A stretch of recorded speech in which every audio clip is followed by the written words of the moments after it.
I walked into the kitchen, the sharp smell of cheap air freshener mixing with the greasy residue from last night's dinner. Crystal stood by the sink, her attention fixed on my son's tablet, not even bothering to look up. Gavin was at her feet, his face tight with panic, but it didn't matter. Crystal didn't care. Her voice, flat and detached, cut through the tension. "This thing is ruining my vibe," she muttered, tossing the tablet into the water like it was nothing more than a piece of trash. It didn't sink right away, just floated there for a second, its bright screen flickering, then darkening as it slid beneath the foam. $280 down the drain. To her, it was just a noise. To me, it was everything. 6 months of Gavin saving his allowance of me, working overtime in a freezing warehouse, just to afford something he could call his own. That tablet was a symbol of hard work, of small sacrifices, of a world where my son had something real. And Crystal, she just wanted quiet. She didn't care what she destroyed to get it. As I stood there watching the water swallow up his gift, I realized this moment wasn't just about a tablet. It was about something bigger, and everything would change from here. I didn't scream. I didn't shout. I didn't give Crystal the reaction she was clearly hoping for. Instead, I just stood there staring at the tablet as it floated in the murky water. Crystal had her back turned, fiddling with her ring light, and I could hear her muttering under her breath. Something about how it was just a screen and it didn't matter. But it did matter. To me, it mattered more than anything. That tablet wasn't just an object, it was the product of sacrifice.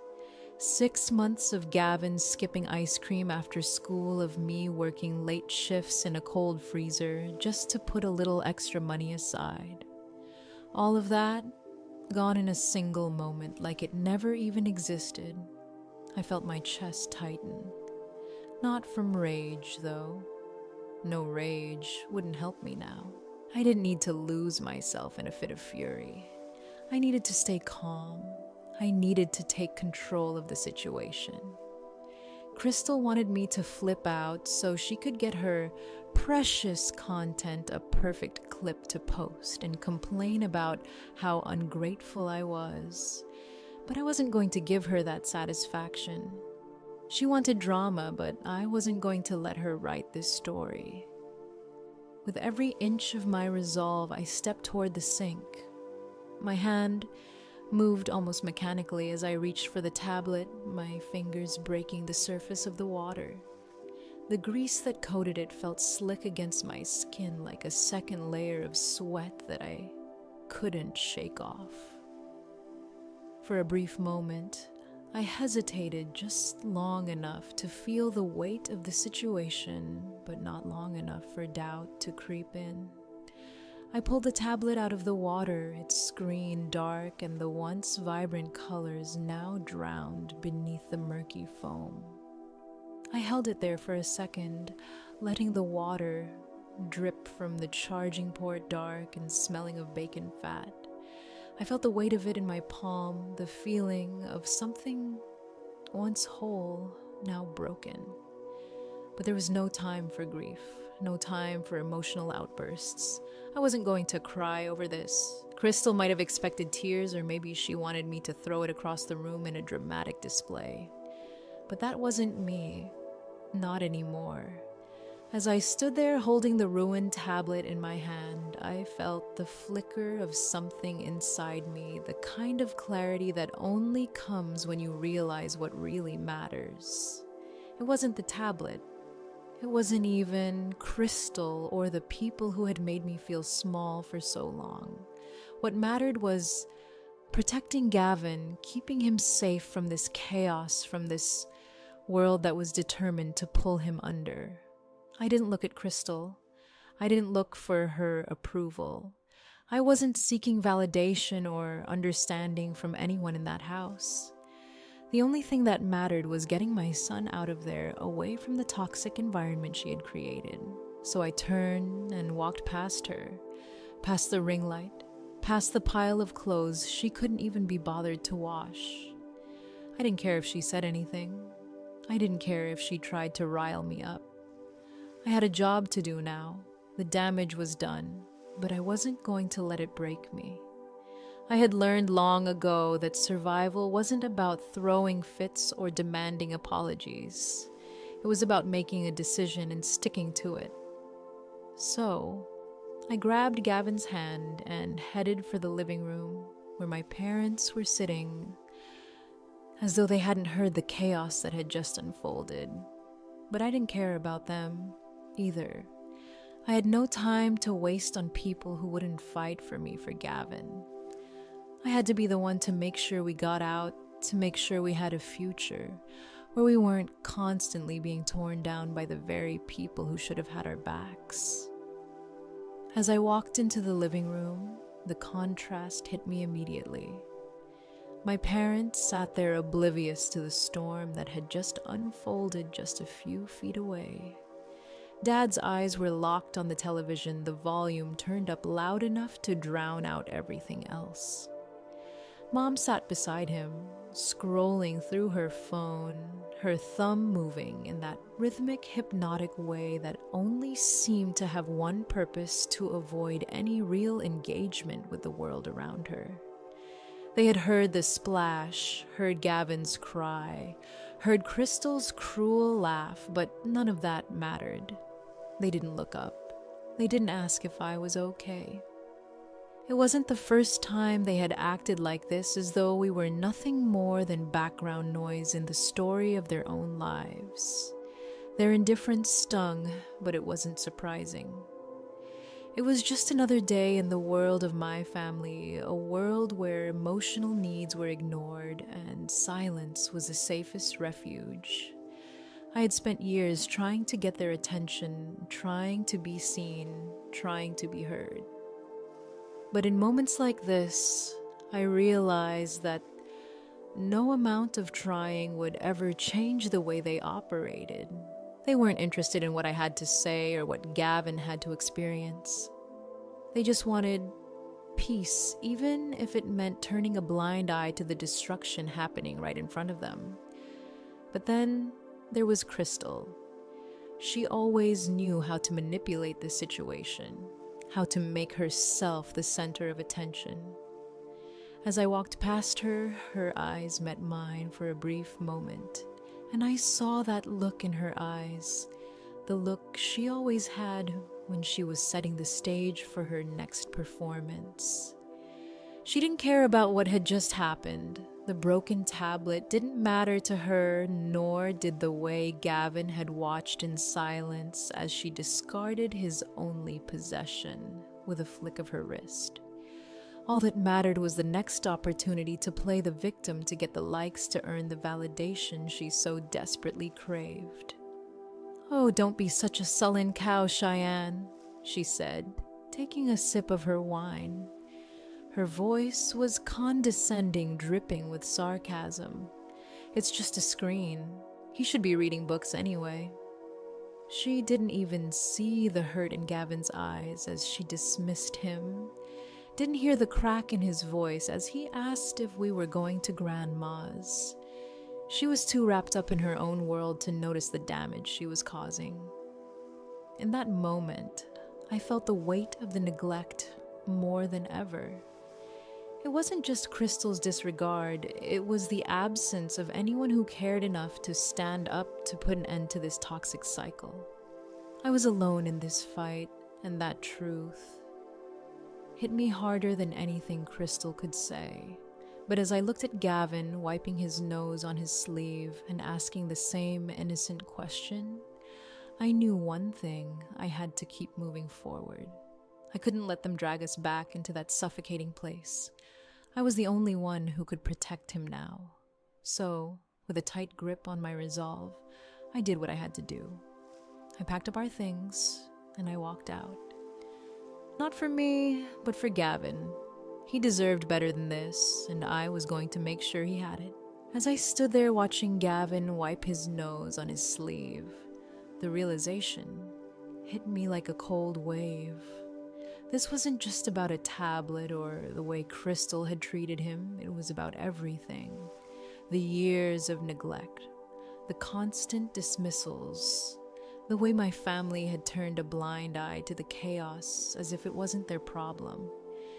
I had spent so long trying to make them see, trying to convince them that we mattered, that Gavin and I deserved more than scraps of attention. But in that moment, I understood I had been fighting the wrong battle. I had been begging for acknowledgement from people who would never give it. No more.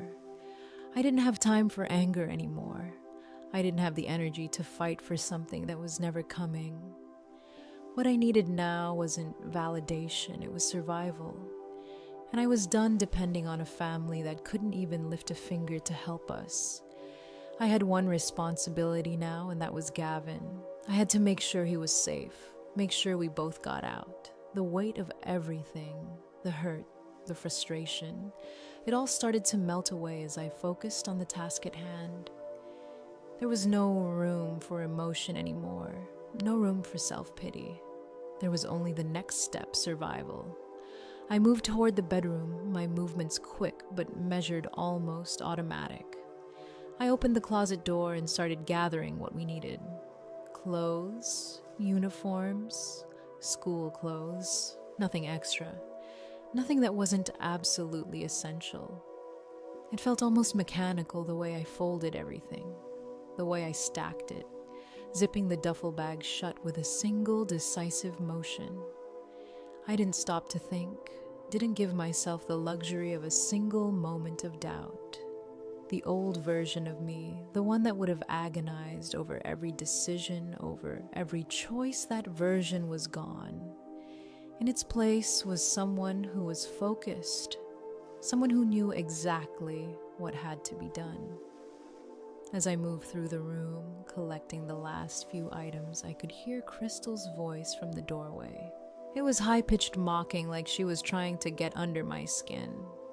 "Oh, don't be such a sullen cow, Cheyenne," she sneered, taking another sip of her wine. "You're always so dramatic. It's just a screen. He should be reading books anyway." Her words hit me, but they didn't hurt anymore. They didn't sting. They just bounced off like the hollow words of someone who was trying to create drama where there was none. I wasn't going to play along anymore. I wasn't going to give her the satisfaction of a response. Instead, I kept moving, pulling clothes from drawers, stuffing them into the bag with precision. I couldn't afford to waste any more time. I couldn't afford to waste any more energy on her. This wasn't about her. It wasn't about them. It was about me and Gavin, just us. And we were getting out of there. I heard her again, this time louder, more insistent. "Where do you think you're going?" she demanded. "You haven't done the dishes. Mom said you were making dinner." Her words felt like a slap, like a reminder of everything I had been expected to do for all these years. But I didn't respond. I didn't even look at her. Instead, I zipped the bag shut, the sound sharp in the silence of the room. I slung it over my shoulder and walked past her, my eyes fixed forward. The moment felt surreal. I was leaving. I was finally leaving. After all these years of taking care of everyone else, of holding my family together while they fell apart, I was walking away. No more taking care of Crystal's tantrums. No more cleaning up after my parents. No more holding the weight of it all on my shoulders. I was done. As I stepped into the living room, I saw my parents sitting there as though nothing had changed. Dad was still staring at the television. His eyes glazed the volume high enough to drown out everything else. Mom was still scrolling on her phone, her thumb moving in that hypnotic rhythm. They hadn't even looked up. They hadn't even noticed. And that was it. That was the final sign that I needed. They were never going to be the support system I wanted, the family I dreamed of. They were never going to change. I walked past them, ignoring their presence, ignoring their demands. Crystal called out again, but I didn't respond. "You can't just leave," she shouted from behind me. "Who's going to clean up this mess?" I kept walking, my eyes straight ahead, my heart pounding in my chest.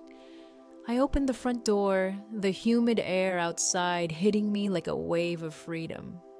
It smelled like asphalt and exhaust. It smelled like the first breath I'd taken in years. I ushered Gavin out the door, gently, guiding him to the car, my hand firmly on his shoulder. I made sure he was buckled into his booster seat before I threw the bag in the passenger seat. The ruined tablet was still sitting on the dashboard, slick with water, a reminder of everything we had left behind. I climbed into the car, locked the doors, and started the engine. As I pulled out of the driveway, I glanced at the window and saw Crystal standing there, mouth open, shouting something I couldn't hear. Mom was behind her, looking confused, waiting for someone to tell her what to feel. Dad didn't even flinch. He hadn't even turned his head from the television. But none of that mattered anymore. I didn't look back. The only thing that mattered was moving forward. I didn't know where we were going yet, but I knew one thing: it had to be better than here. The motel room was small, the kind of place where you knew nothing would be perfect, but it was just enough to get by. The flickering neon light outside barely illuminated the dusty curtains, casting long shadows on the cheap carpet. The bed was made, but the stiff plastic covers left a strange discomfort in the air. Gavin sat quietly on the edge, his small form barely visible in the dim light, as he colored on the back of a receipt with a pen I'd found in my purse. He was so used to making himself small, to staying out of the way. I watched him for a moment, and the sound of his pen scraping against paper oddly soothing in the silence that had replaced the chaos of the house. I sat by the window, pulling out my phone, the weight of the day pressing on me like a slow, constant wave. As soon as I unlocked it, my notifications started to stack up. Not one message asking if we were okay or where we were staying. No concern. Just notifications from Crystal's live stream. I clicked the link without thinking already, knowing what I'd find. There she was, bathed in the soft, flattering glow of her ring light.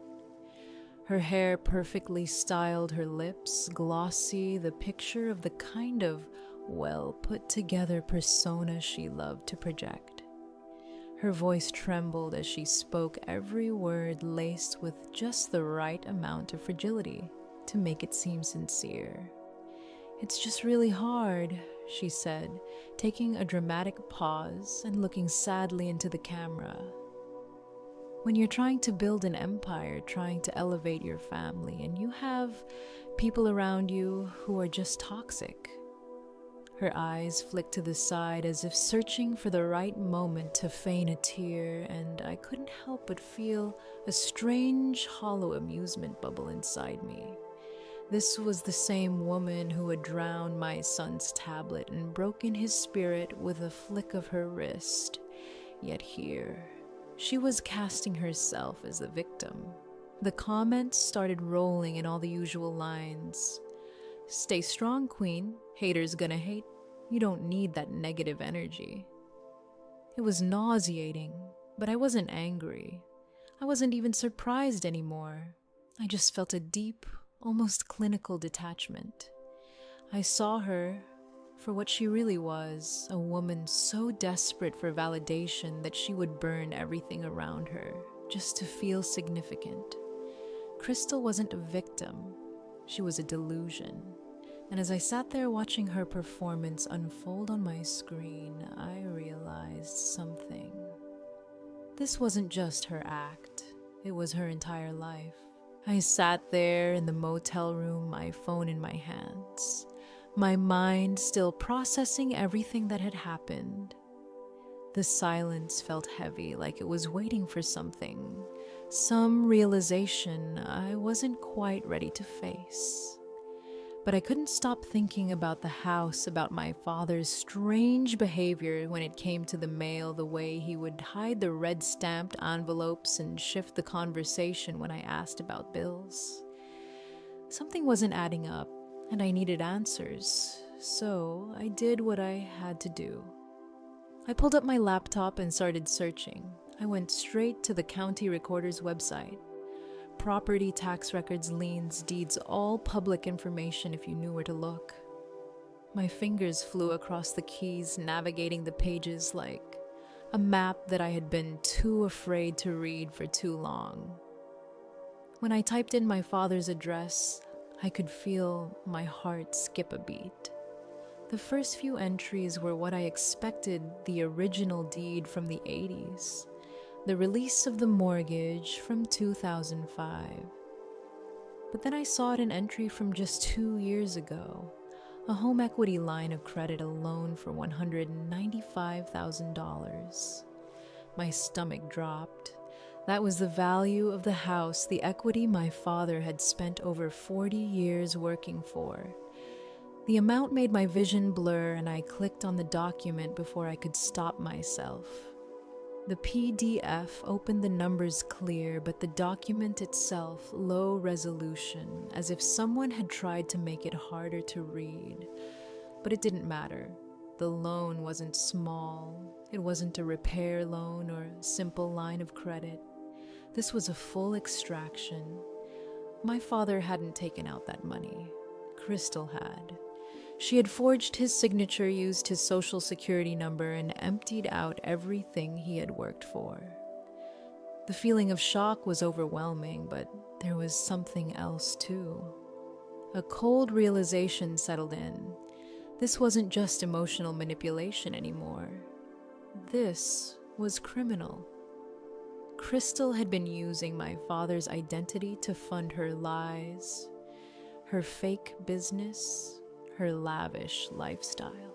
I sat back in the chair, my heart pounding, my hands shaking.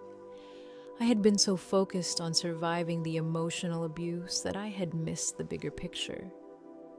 This wasn't just a family falling apart. This was fraud. And the worst part, no one in that house had the courage to stop her. Not my mother, not my father. It had all been a lie, and now I was the only one who could expose it. The house was suffocating as I walked in, my heart heavy with the truth I had uncovered. Crystal was sitting amid piles of shipping boxes, her phone glued to her hand, still playing the victim. But this time, I wasn't here for her performance. I confronted her with the documents, the proof of her lies. When I showed her the home equity loan, her face drained of color. "You can't be serious," she whispered, trying to play it off, but I saw the fear in her eyes. The truth was undeniable. My father, silent as ever, finally spoke up, his voice barely above a whisper. He admitted it. He didn't know, didn't sign the papers, but had been too afraid to stop her. I turned to Crystal, my decision made. I was pressing charges. This wasn't just family drama anymore. This was theft, fraud, a crime. As I made the call, Crystal's facade shattered. She collapsed, her delusion crumbling beneath her. I took Gavin's hand, and we left. The house, the lies, the chaos, it all felt so far behind as we stepped outside. For the first time, I felt free. Walking away wasn't quitting, it was survival. As I drove away from everything I had known, I couldn't help but reflect on what I had learned. Sometimes survival isn't about fighting, about staying in a toxic place and hoping things will change. It's about recognizing when enough is enough. Walking away doesn't make you weak, it makes you strong. It's knowing that your peace is more valuable than the chains of obligation. I spent so many years trying to hold on to a family that never truly held on to me. But now I realize that real strength comes from letting go. You don't have to sacrifice your own well-being for people who refuse to see you. Take a moment to think about the relationships in your own life. Are they lifting you up, or are they draining you? Sometimes walking away is the best thing you can do for yourself and those you love. If this story resonated with you, if it reminded you of your own journey toward peace, don't forget to leave a like and subscribe for more. Take care of yourself. You deserve it.